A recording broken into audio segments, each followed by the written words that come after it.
Instead of saying, oh my God, that was incredible, their expression should be, Christo, of course, you did exactly what we'd hoped you'd do.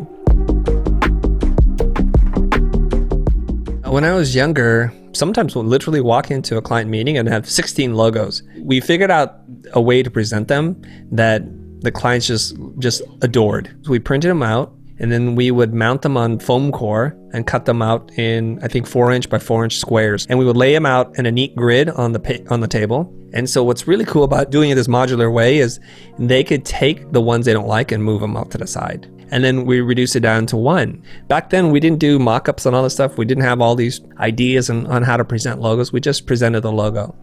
All right, how would I do it differently today? Because I did preface it that in my youth, that's what I used to do. I would present lots of ideas. I didn't know what was right or wrong in terms of like what was right for the company. I knew that the form that it took aesthetically was right, but now, totally different approach. Now I'm in my 40s, I would try to just present one logo.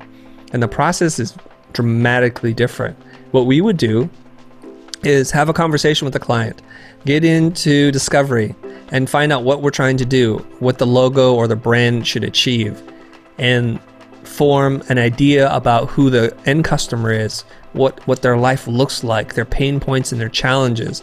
And we would build very complex mood boards. We call them stylescapes, right? Or empathy maps. And we would say like, okay, the ideal customer of yours looks like this, speaks like this, dresses like this, and lives in this world. They're active. They're eating these kinds of things. These are the kinds of colors that they live in. And we get alignment and agreement on that. So what we want to do is be able to find a logo that fits neatly into this world of their ideal customer. Like when I was talking to Mark earlier about Bentley, you want to take images from the Bentley brand on their website that speaks to who they are and the lifestyle, and just put in the new logo. And if it fits, it feels right. That's with an existing company. But oftentimes with the clients that we work with, they're either wanting to grow their market to a different customer, or they're rebranding, or they're a brand new startup. So this is really helpful to create this empathy map with images of who their customers are. And through that, we start to define the tone of voice, how they want to sound to the world, and the look and the feel. We want to be bold, we want to be confident, we want to be fast, we want to be streamlined.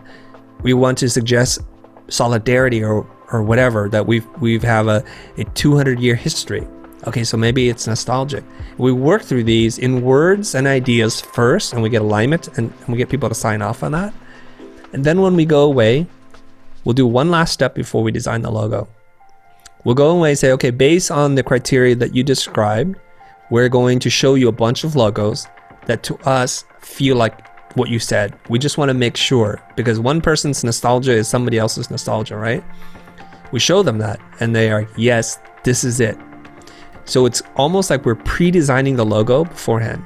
So if Bentley, in their desire to rebrand, they're like, we want to get rid of the wings, and Mark actually didn't have a conversation with them, pretty much every exploration he did would be now moot, and he'd go back to the drawing board and he would feel like, you mother, you know? So that's why it's really important to have these conversations to expand what it can be, and then to reduce it.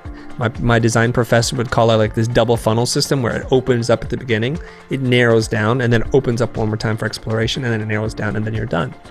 So at that point, we present one logo.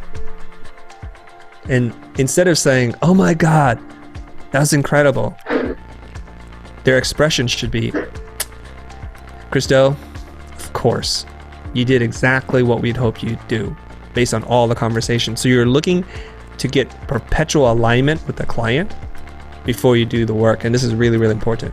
And if you guys want to know more about this process, it seems like, is this scripted? Like, how did he say all this? It's because this is part of our logo design process. It's in our logo design course, right, Mark?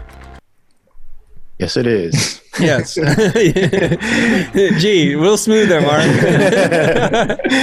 Yeah, and Mark wanted me to remind you guys that during this global pandemic that we're all suffering through, and that all of our courses are 20% off, I think. Yeah. So I'm gonna have to go and buy your logo course. That could even be a promo for it. That was a smooth transition. Yeah, except for when I handed the baton to Mark and he's like, boom, boom. What was this?